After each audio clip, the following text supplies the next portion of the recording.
Hello everyone, welcome again to Ramanujam school of studies zero to infinity.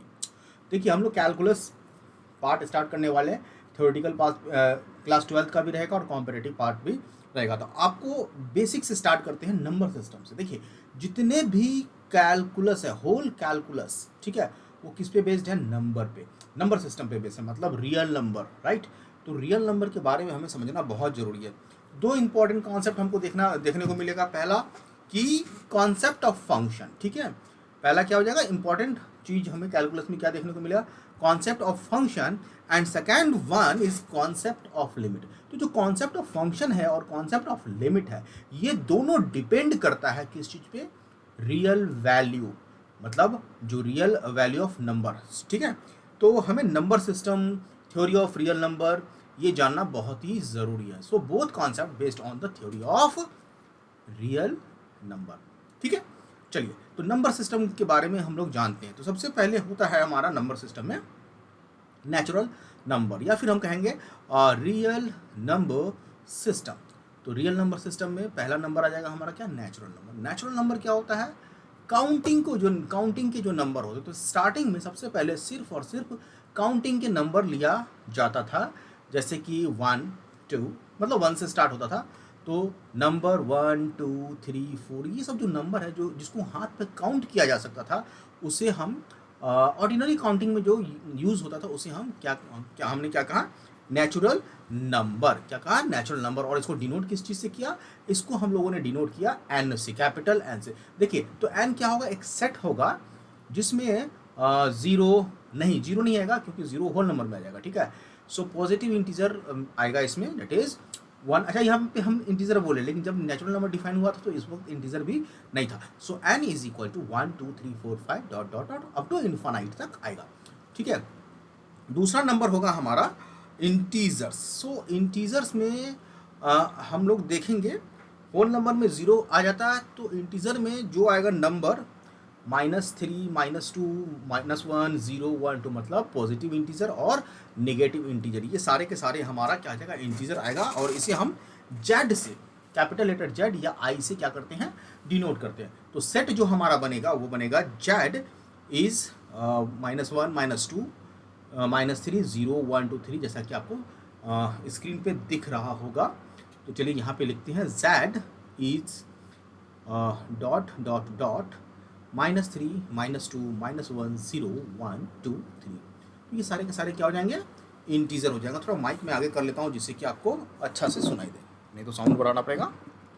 Okay, तो यहाँ पे आपको क्या देखने को मिलेगा कि नेचुरल नंबर क्या है? बिलोंग्स, इज ए सबसेट, यहाँ बिलोंग्स टू कर सकते हैं, is a subset of Z, that is integer. अब बात करते हैं कॉन्सेप्ट ऑफ जीरो। तो यहाँ पे अच्छा, इसमें बहुत कुछ छोड़ दिया हमने, रैशनल नंबर छोड़ दिया।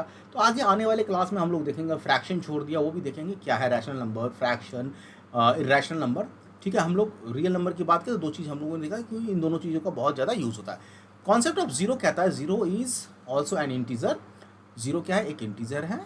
ये ना तो पॉजिटिव होता है और न ही निगेटिव होता है, ठीक है। But zero is definitely a non negative integer. क्या कहेंगे? Non negative integer. एंड साथ में ये भी कह सकते हैं कि नॉन पॉजिटिव इंटीजर। तो जीरो को डिफाइन करने के लिए हम कहेंगे कि ये न तो नॉन निगेटिव इंटीजर है कैलकुलस मैथमेटिक्स की भाषा में, या फिर non negative, non positive integer या नॉन निगेटिव इंटीजर, ये दोनों हम लोग कह सकते हैं, ठीक है। तो यहाँ तक हम लोगों ने इंटीजर के बारे में समझ लिया, कॉन्सेप्ट ऑफ ज़ीरो के बारे में समझ लिया। तो इन सब बातों को आपको ध्यान में रखना है, क्योंकि बार बार जब हम सेट लिखेंगे या इंटरवल लिखेंगे तो इस सब चीज़, ये जो ज़ीरो है, वन है, कैसे कैसे लेना है, ये सारा कुछ आता जाएगा। नेक्स्ट है हमारा समझिए रियल नंबर लाइन में अगर हम बात करें, सो रियल नंबर लाइन में शायद यहाँ पे हम लोग ने किया है, ये ओ हो गया ओरिजिन। राइट हैंड साइड में हमारा सारा का सारा क्या हो जाएगा? पॉजिटिव इंटीजर आ जाएगा, राइट। लेफ्ट हैंड साइड में हमारा ये कन्वेंशन है, कन्वेंशन के हिसाब से हम राइट हैंड साइड में पॉजिटिव इंटीजर और लेफ्ट हैंड साइड में नेगेटिव इंटीजर रखते हैं। सो पॉजिटिव इंटीजर में 1 2 3 4 आ जाएगा। तो सेट ऑफ जो भी पॉजिटिव इंटीजर होगा उसको क्या कहेंगे? 1 2 3 4 डॉट डॉट डॉट। अगर हम बात करें सेट ऑफ नेगेटिव इंटीजर, तो ये हो जाएगा हमारा माइनस डॉट डॉट डॉट, या -1 -2 -3 डॉट डॉट डॉट। ठीक है। अगर हम कहें set of non negative integer, तो नॉन नेगेटिव इंटीजर की बात अगर कर रहा है यहाँ पे, तो ये हो जाएगा zero. Non negative integer that is set of non, जो कि निगेटिव नहीं है, लेकिन यहाँ पे जीरो नहीं आएगा। सो नॉन नेगेटिव की बात कर रहे हैं तो 0 1 2 3, नॉन नेगेटिव में 0 आएगा। और set of non positive integer, so 0 1 sorry 0 -1 -2 -3 dot dot dot. तो ये कुछ सेट है नंबर का, इंटीजर का, जो कि बहुत ही इंपॉर्टेंट है। नेक्स्ट चलते हैं हम लोग। देखिए बहुत सारा कुछ नंबर सिस्टम में आप लोगों ने पढ़ा भी होगा पहले भी, और अभी भी हम लोग इस चीज़ को देखेंगे। रैशनल नंबर की बात करते हैं, तो रैशनल नंबर के बारे में आपको बहुत पहले से पता है कि कोई ऐसा नंबर जो कि पी वाई क्यू के फॉर्म में लिखा जा सके, जहाँ पे पी और क्यू इंटीजर हो और Q does not equal to zero, Q zero के बराबर नहीं होता, तो ऐसे नंबर को हम क्या कहते हैं, रैशनल नंबर कहते हैं। डेसिमल एक्सपेंशन की अगर हम बात करें, तो जब रैशनल नंबर को हम एक्सपैंड करते हैं तो या तो वो टर्मिनेट हो जाता है, मतलब डिवीजन के बाद रिमाइंडर क्या होगा, जब डिवाइड करेंगे तो रिमाइंडर जीरो आएगा, या फिर क्या होगा, रिपीट करेगा, मतलब सेम रिमाइंडर आएगा। ठीक है, अगर थ्री आ रहा है तो बार बार ये थ्री ही आएगा, या फिर रीअकर करेगा, मतलब सेट ऑफ डिजिट रिपीटिंग, या इसको ये कह सकते हैं कि अगर 1 आया पहला बार में रिमाइंडर, दूसरा बार में 3 5 7, तो फिर 1 3 5 7 इस तरह से आएगा, तो उसे हम क्या कहेंगे, रैशनल नंबर। तो ये सब बातें हम लोगों ने पहले क्लास 9th में भी किया है, 9th और 10th में भी किया है, आप लोगों को पता होगा। बस डेफिनेशन यहाँ पे कर सकते हैं यहाँ पे। So we can write here p by q, q is rational number, q rational number को हम क्यू से डिनोट करते हैं। So q is equal to p over q, where p q belongs to z, and definitely q does not equal to 0, क्योंकि division by 0 is not defined. So n is a subset of z is natural number is a subset of integer is a subset of rational number. Clear हो गया। इसके बाद हम बात करते हैं irrational number. Irrational number क्या होता है, जो कि नॉन टर्मिनेटिंग, नॉन रिपीटिंग, या फिर हम कहेंगे नॉन टर्मिनेटिंग, नॉन रीअकरिंग होगा, उसे हम इरेशनल नंबर कहेंगे, या फिर एनी नंबर जो कि पी वाई क्यू के फॉर्म में नहीं लिखा जा सकेगी, ठीक है, उसे हम इरेशनल नंबर कहेंगे। तो रैशनल और इरेशनल जो है आपको पहले से ही पता है, ठीक है। Okay, so any number in decimal form which is neither recurring non terminating, so this is rational number. जैसा हम लोगों ने बात किया है, तो आई होप आपको इरेशनल नंबर भी समझ में आ गया होगा। अब थोड़ा सा हम लोग रियल नंबर को एक्सपैंड करते हैं, ठीक है, पूरे रियल नंबर को समझते हैं एक टेबुलर फॉर्म में। सो रियल नंबर ये हो गया, इसके दो पार्ट आएंगे। रियल नंबर में दो नंबर होंगे। The first one is rational number, ठीक है, जिसको हम कहेंगे पी बाई क्यू के फॉर्म में जो नंबर है उसको कहेंगे रैशनल नंबर। दूसरा क्या होगा, इर्रैशनल नंबर, जिसको पी वाई क्यू के फॉर्म में नहीं लिख सकते हैं, या फिर ऐसे कहें कि non terminating, non repeating and non occurring, recurring. Rational number को फर्दर हम लोग बहुत पार्ट में डिवाइड कर सकते हैं, जिसमें वन पार्ट क्या हो जाएगा, इंटीजर हो जाएगा, और सेकेंड पार्ट क्या हो जाएगा, फ्रैक्शन हो जाएगा, ठीक है, क्या हो जाएगा, फ्रैक्शन। और फ्रैक्शन और रैशनल नंबर में अंतर है, क्योंकि फ्रैक्शन हमेशा पॉजिटिव होता है, ठीक है। ओके, सो इंटीजर में हमारे पास पॉजिटिव इंटीजर आ जाएगा, जीरो आ जाएगा, zero is also integer, and हमारे पास निगेटिव इंटीजर आ जाएगा। तो इस तरह से हम लोग रियल नंबर को नंबर लाइन पे डिफाइन कर सकते हैं। अब ये समझिए कि हर एक पॉइंट जो नंबर लाइन पे होगा वो रियल नंबर होगा, या फिर ये समझिए कि रियल नंबर के लाइन पे अगर कोई भी पॉइंट है तो वो एक नंबर होगा, चाहे वो रैशनल हो चाहे इरेशनल हो, इससे कोई फर्क नहीं पड़ता है। और by convention right hand side में हम लोग पॉजिटिव नंबर लेते हैं और लेफ्ट हैंड साइड में हम लोग निगेटिव नंबर लेते हैं। तो आई होप ये बेसिक चीज़ जो है आपको पता होगा, और इसके बारे में ज़्यादा डिस्कस करने की ज़रूरत नहीं है। Okay, so real number line भी हम लोगों ने समझ लिया, पहले से भी हम लोग जानते हैं, ठीक है। सो देयर आर, अगर देखें यहाँ पे, सो देयर आर मतलब यहाँ पे ये होना है कि infinite number between any two points, कोई भी दो पॉइंट के बीच में, या कोई भी दो रैशनल नंबर के बीच में, या कोई दो इरेशनल नंबर के बीच में इन्फिनाइट नंबर ऑफ पॉइंट्स हो सकते हैं, रैशनल नंबर हो सकते हैं और इरेशनल नंबर हो सकते हैं, ठीक है। ये बेसिक कॉन्सेप्ट है, ध्यान में रखना बहुत ही ज़रूरी है। चलिए नेक्स्ट चलते हैं, कुछ इंटरवल की बात कर लेते हैं, क्योंकि बेसिक चैप्टर को ज़्यादा एक ही बेसिक कॉन्सेप्ट को एक या दो लेक्चर में ख़त्म करना बहुत ही ज़रूरी है। नेक्स्ट कॉन्सेप्ट है हमारे पास सम इम्पॉर्टेंट सबसेट, ठीक है। अब इसमें जो सबसेट है ओपन इंटरवल, ध्यान से देखेंगे, मैं यहाँ पे लिख भी रहा हूँ। सो ओपन इंटरवल में हम लोग क्या करते हैं कि अगर ए और बी कोई भी दो रियल नंबर है, ठीक है, ए और B any two real number, okay, is such that A is less than B, A क्या है, बी से छोटा है।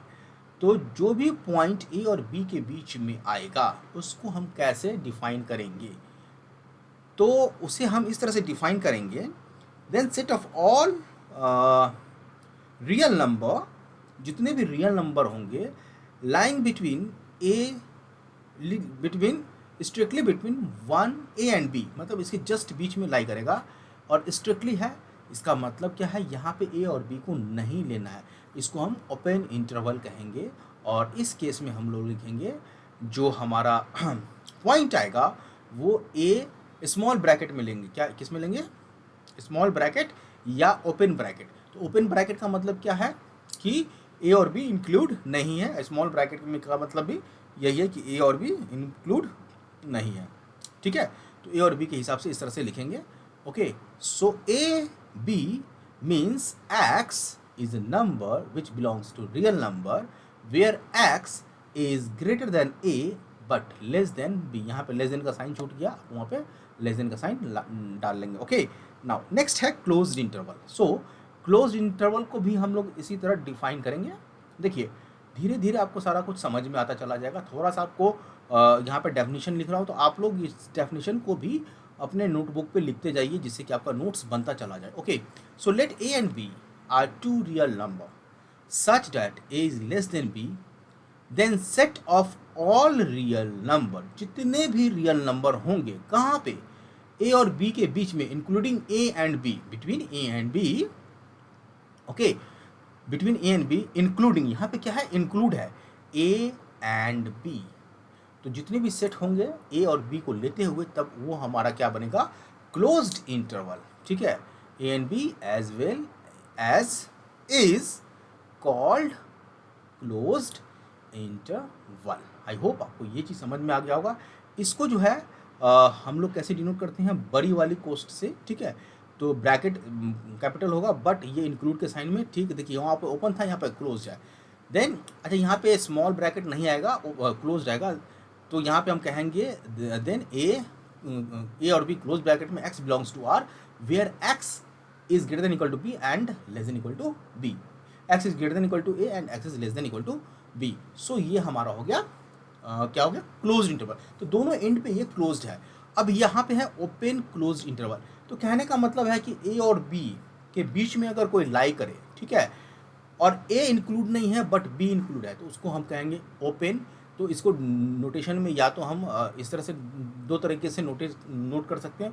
जो इनक्लोज्ड नहीं होगा, जो जिसको नहीं लेंगे, उसके सामने हम छोटी वाली कोस्ट रखेंगे, और जो इंक्लूड होगा उसके सामने बड़ी वाली कोस्ट रखेंगे। सो ए ओपन इंटरवल में A and B is included, so X belongs to R, X is greater than A but less than equal to B.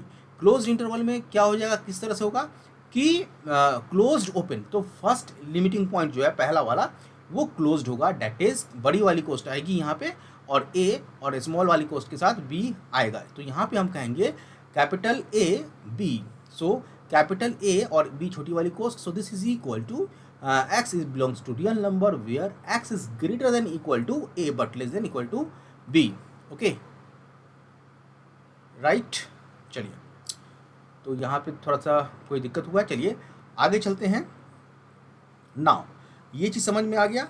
अब इसके बाद हम बात करते हैं फंक्शन के बारे में। तो ये नया, इसी में नया चैप्टर का दूसरा पार्ट है फंक्शन। तो हम लोग चाहते हैं कि कुछ फंक्शन वाला पार्ट को भी क्या करें इसी में इंक्लूड कर लें और अच्छे से समझ लें। सो सम इम्पॉर्टेंट टर्म, कुछ इम्पॉर्टेंट टर्म है फंक्शन के। सो यहाँ पे हम लोग देखिए, पहला है कांस्टेंट। कांस्टेंट किसे कहते हैं, एक ऐसा नंबर, एक ऐसा चीज़ जो कि चेंज नहीं हो, एक वेरिएबल के साथ चेंज नहीं हो। A constant is a symbol, एक कांस्टेंट का एक सिंबल है which means which retain the same value, okay, which retain the same value throughout the set of operation, जिसकी वैल्यू चेंज ना हो, उसको हम कहेंगे कांस्टेंट। सिंबल कुछ भी इसमें हम लोग यूज़ कर सकते हैं, जैसे ए स्मॉल भी जनरली स्मॉल लेटर को यूज़ करते हैं, ठीक है। इसके बाद आता है कौन से, देखिए ये कुछ इंपॉर्टेंट टर्म्स हैं जिसको ध्यान में रखना। स्टार्टिंग क्लास में आपको ये चीज़ समझना होगा। ओके, तो हमने कांस्टेंट को समझ लिया। दूसरा है वेरिएबल। वेरिएबल क्या होता है आप ये समझिए कि अ वेरिएबल इज अ सिंबल। एक वेरिएबल भी क्या है, एक सिंबल है। वेट, ओके, वेरिएबल भी एक सिंबल है लेकिन इसका वैल्यू चेंज होता है। तो a variable is a symbol which takes a number of values, बहुत सारे वैल्यूज ये लेंगे, ठीक है। The symbol denoted by any arbitrary constant, किसी भी कांस्टेंट से हम डिनोट कर सकते हैं। जनरली कैपिटल लेते हैं या स्मॉल भी लेते हैं, या एस से या स्मॉल छोटा, ठीक है। सो वेरिएबल इज जनरली क्या होगा, जैसे हम 9th 10th में करते थे एक्स वाई जेड, ठीक है, एक्स निकालना वाई निकालना, तो वो वेरिएबल है। अब वेरिएबल दो तरह के होते हैं, independent variable and dependent variable. तो आप इस चीज़ को भी समझते हैं कि इंडिपेंडेंट वेरिएबल किसे कहते हैं और डिपेंडेंट वेरिएबल किसे कहते हैं। वैसा वेरिएबल जो अपने आप आर्बिट्री कोई भी वैल्यू ले लेता है उसे हम इंडिपेंडेंट वेरिएबल कहते हैं, ठीक है।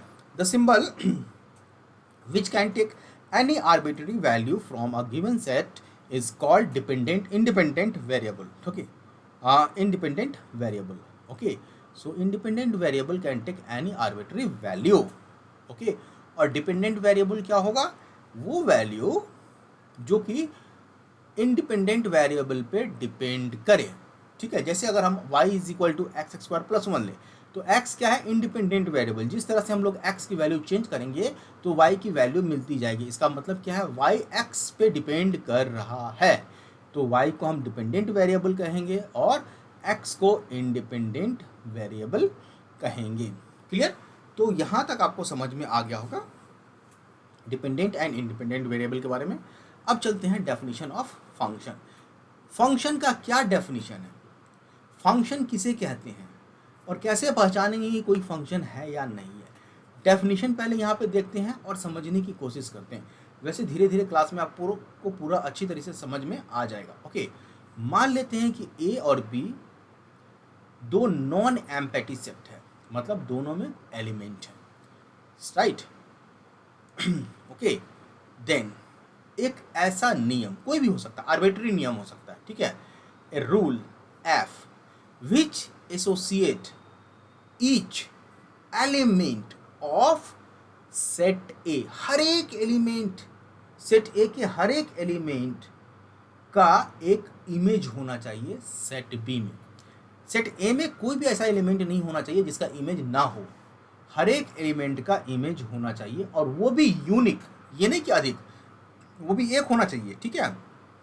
हर एक एलिमेंट का सेट ए में हर एक एलिमेंट का इमेज बी में होना चाहिए और वो भी यूनिक होना चाहिए। सपोज ए का इमेज बी में है, ए का 1 है, ठीक है, और बी का भी 1 है, ये चलेगा क्योंकि हर एक एलिमेंट, मतलब ए का भी 1 है, बी का भी 1 है, ये चलेगा, ये फंक्शन है। लेकिन अगर हम ए से बी में 1 और -1 दो फंक्शन लगाए तो ये फंक्शन नहीं होगा। जैसे यहाँ पे आप समझिए कि हर एक एलिमेंट ए का लिए बी में दे दी, तो हर एक एलिमेंट का हमने देख लिया यहाँ पे, तो ये फंक्शन है। ध्यान से देखेंगे। ओके, अब फिर से हम एक एग्जांपल ले लेते हैं। सपोज ए और बी दो सेट ले लिया और इसमें दो एलिमेंट के साथ एक का रिलेशन है और दूसरे बी वाले सेट में हमारा एक फंक्शन छूट गया है, मतलब एक इमेज है, तो कोई बात नहीं, ये भी फंक्शन होगा। फिर से देख लेते हैं ए और बी, ठीक है। अब ए का 2 इमेज बी में बन रहा है थर्ड में, ठीक है, तो ये फंक्शन नहीं होगा। हालांकि दो अलग अलग एलिमेंट का इमेज बी में एक है, लेकिन ए का 2 इमेज बन रहा है, ये फंक्शन नहीं होगा। अब यहाँ पे हमने फोर्थ में देखिए, ये दो ए में 2 एलिमेंट है जिसका इमेज है, लेकिन तीसरे एलिमेंट का कोई इमेज नहीं है, तो ये फंक्शन नहीं होगा। अब यहाँ पे ये देखिए, ये हमारा ये फंक्शन होगा क्योंकि दोनों का एक है और एक का एक, मतलब ए में कोई भी ऐसा एलिमेंट नहीं है जो कि जिसका इमेज ना हो, ठीक है। इसका मतलब ये आप ध्यान समझिए, each element of A with unique element in B is called mapping और function of from A to B. तो इतने एग्जाम्पल से आपको समझ में आ गया होगा कि क्या है फंक्शन। अब फंक्शन में हम बात करेंगे डोमेन। अच्छा, इसको देख लेते हैं डिफाइन कैसे किया गया है। इफ एफ एसोसिएट, इसी चीज को हम लोग वर्ड में लिखते हैं। देखिए, वर्ड में आप लिखेंगे तो आपको बहुत कुछ समझ में आएगा। इफ एफ जो कि फंक्शन है, associate X belongs to A, X किसका है, ए में बिलोंग करता है, to Y belongs to B, B set के वाई को एसोसिएट करता है, देन वी से डैट, हम लोग यहाँ पे कह सकते हैं, ठीक है, Y is the image, Y क्या है, इमेज है किसका, एक्स का, ठीक है। So y is the image of the element of x, और x किस में है, a में है, ठीक है। x अंडर मैप f, साथ में यहाँ पे ये भी लिखेंगे denoted by F X. I hope आपको समझ में आ गया, और and we write it y is equal to F X. Okay, तो y is equal to F X मतलब x हमारे सेट a में होगा और y जो है वो सेट b में होगा। मतलब y का जो एलिमेंट होगा, b का जो सेट b का एलिमेंट होगा वो एफ एक्स कहलाएगा, ठीक है। यहाँ पे x को हम प्री इमेज कहेंगे या इनवर्स इमेज ऑफ y कहेंगे। तो x is called pre image of y या एफ एक्स, या सेट b में जो एलिमेंट होगा उसका प्री इमेज कहलाएगा, क्लियर, या इनवर्स इमेज ऑफ y कहलाएगा। क्लियर, यहाँ तक समझ में आ गया होगा। चलिए आगे वाले टर्म को देखते हैं, domain and range of a function. किसी भी फंक्शन का डोमेन और रेंज क्या होता है? देखिए, डोमेन वो वैल्यू होता है जिसके कारण फंक्शन डिफाइन हो, ठीक है। तो चूंकि सेट ए में जो एलिमेंट है उसी का इमेज बनेगा, ठीक है, सेट थ्योरी में। तो जो सेट ए है उसे हम क्या कहेंगे, डोमेन कहेंगे, और ये रियल वैल्यू होगा। सेट ए क्या होगा, डोमेन कहलाएगा, और ये रियल वैल्यू होगा। And we can say that the set A is called the domain of function map F, and set B is called codomain. अब सेट ए को हम डोमेन कहेंगे और सेट बी को कोडोमेन कहेंगे, इस चीज़ को ध्यान में रखना है। कोडोमेन में क्या हो सकता है, एलिमेंट अगर कोई है उसका इमेज प्री इमेज ए में नहीं हो सकता है, कोडोमेन में हो लेकिन ए में उसका प्री इमेज नहीं हो सकता। बट जो सेट ए है उसका हर एक एलिमेंट का इमेज बी में होगा। So the set of image of all element of A under map F, जितना भी इमेज बनेगा किसका, जितने भी एलिमेंट ए होंगे उसको हम कहेंगे रेंज। तो आई होप यहाँ पे आपको रेंज और कोडोमेन में समझ में वैल्यू आ गया होगा। रेंज हर एक इमेज वाले पॉइंट को कहेंगे, किसमें, सेट बी में। लेकिन अगर सेट बी में हर एक इमेज के पॉइंट को छोड़ के एक्स्ट्रा पॉइंट भी है तो उस पॉइंट को रेंज के साथ अगर ले लेते हैं तो दैट इज कॉल्ड कोडोमेन। तो यहाँ पे हम कह सकते हैं range of F X is F A and F X belongs F X and X belongs to A, ठीक है। So F A is subset of B, मतलब बी क्या, कोडोमेन होगा। तो रेंज क्या हो जाएगा, सबसेट ऑफ कोडोमेन हो जाएगा, ठीक है। अब देखिए यहाँ पे कुछ एग्जाम्पल को समझते हैं और एग्जाम्पल में देखते हैं। सपोज ये दो हमारा सेट है, so set A and set B. Set A में कुछ एलिमेंट 1 -1 ले लिया, 2 -2 3 -3 ले लिया, और यहाँ पे ले लिया 1 का 1 का इमेज क्या है, एक एलिमेंट लिया है, इस एलिमेंट का नाम क्या है, 1 है, ठीक है। 2 का ये आ गया 4, और 3 का और -3 का 4, मतलब f क्या है, x स्क्वायर है। मतलब फर्स्ट को x सेट ए वाले एलिमेंट को स्क्वायर करेंगे तो हमें सेट बी मिलेगा। इसके अलावा कुछ और पॉइंट सेट बी में है 10 और 11। तो आप यहाँ पे समझिए जो रेंज होगा वो 1, 4 और 9 होगा, और को जो डोमेन होगा वो 1, 4, 9, 10, 11 दोनों होगा, ठीक है। तो को डोमेन में 10 और 11 ये भी आएगा, ठीक है। कोडोमेन 1, 4, 9, 10, 11 एंड रेंज जो होगा 1, 4, 9 होगा। तो अब आपको समझ में आ गया होगा range is a subset of codomain, ठीक है। दूसरा एग्जांपल देखते हैं। ये सेट ए है और ये सेट बी है। इसमें से हमने क्या किया, 1 से 2, फिर -1 से -2, फिर हमने एक लिया 2 से 4। तो सिंपल सा है। और यहाँ पे एक और लिया था F X is equal to 2। So domain यहाँ पे हमारा हो गया डोमेन क्या होगा, -1 +1 2 एंड 3, और रेंज क्या हो गया हमारा 2 -2 4 एंड 6। तो मतलब 3 से 6 बना हुआ है, ठीक है। तो F X is equal to 2x function हो जाएगा। तो फंक्शन को भी हम लोग आइडेंटिफाई कर सकते हैं। तो देखिए इसी तरह से हम लोग समझ सकते हैं फंक्शन के बारे में। धीरे धीरे प्रैक्टिस करेंगे तो आपको सारा कुछ समझ में आता चला जाएगा। अब है इंडिपेंडेंट एंड डिपेंडेंट वेरिएबल। तो इस चीज़ के बारे में तो हम लोग कर चुके थे। So let f is a function a to b, that is F B a mapping from A to B. चूंकि x can denote any element of a, जो x है कोई भी एलिमेंट हो सकता है a का, सो x is called independent variable. Already हम लोगों ने डिस्कस कर लिया है, ठीक है। x is called independent variable of a, again since value of y depends on x, okay, x पे डिपेंड करेगा y की वैल्यू, तो y is called dependent variable over subset of b। तो आई होप आपको यहाँ तक clear हो गया। काफ़ी लंबा वीडियो हो गया, तो 5 मिनट का वीडियो मेरे ख्याल से और रह रहा है, तो उसको हम लोग देख लेते हैं, ठीक है। अब कुछ फीचर्स हैं और उस फीचर्स को भी शायद ऑलरेडी हम लोग डिस्कस कर चुके हैं, तो उसी को रिपीट कर लेते हैं। यहाँ पे क्या क्या है, features of map F from A to B. So आप ये नोट्स लिखते जाइए, मैं लाइट ऑन करके आता हूँ।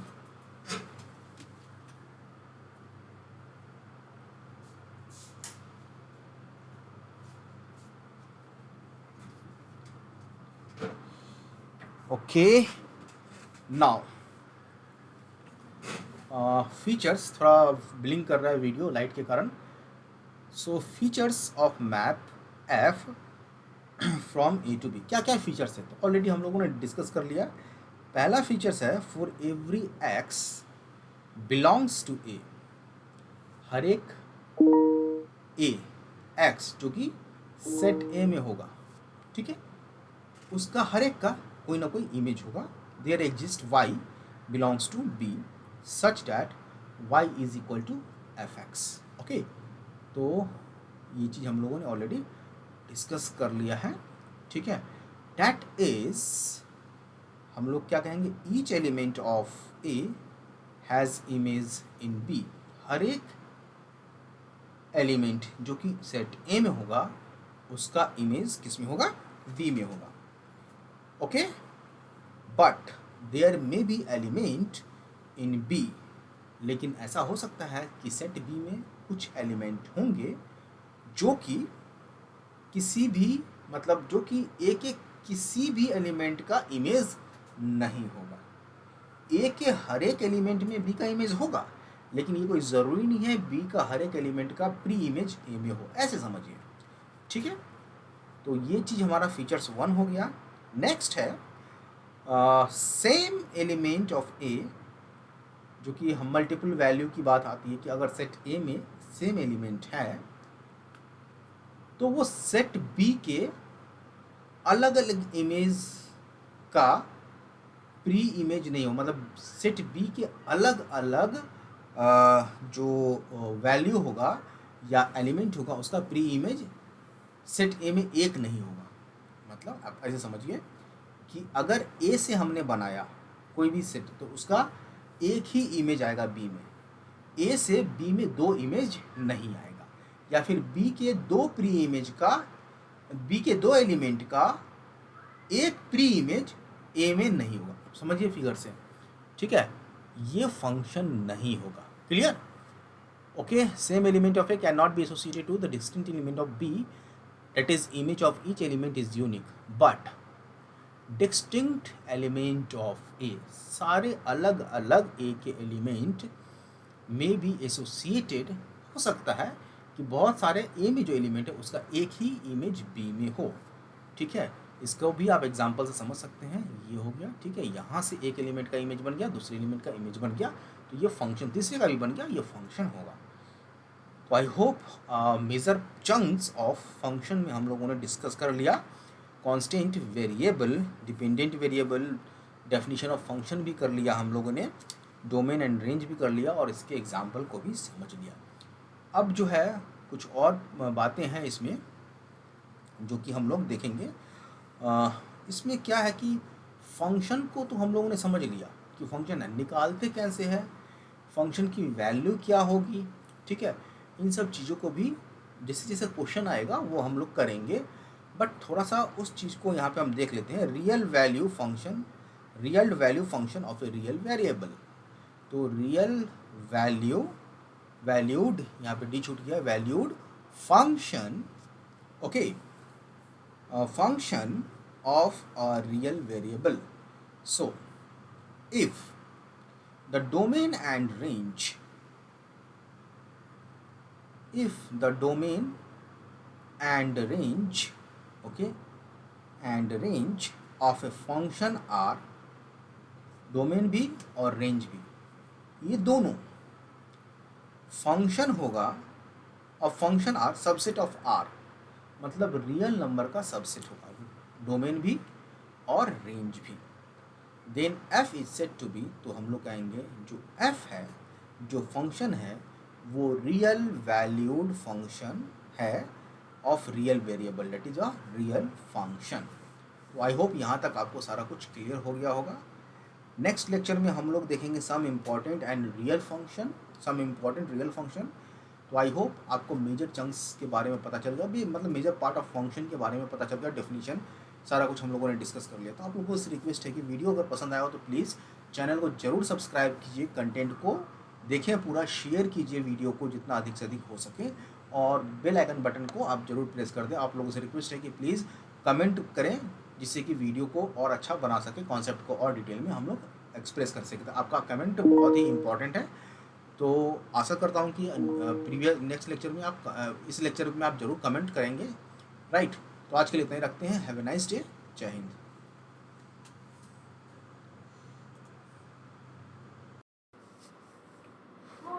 Hello everyone, welcome again to Ramanujan School of Studies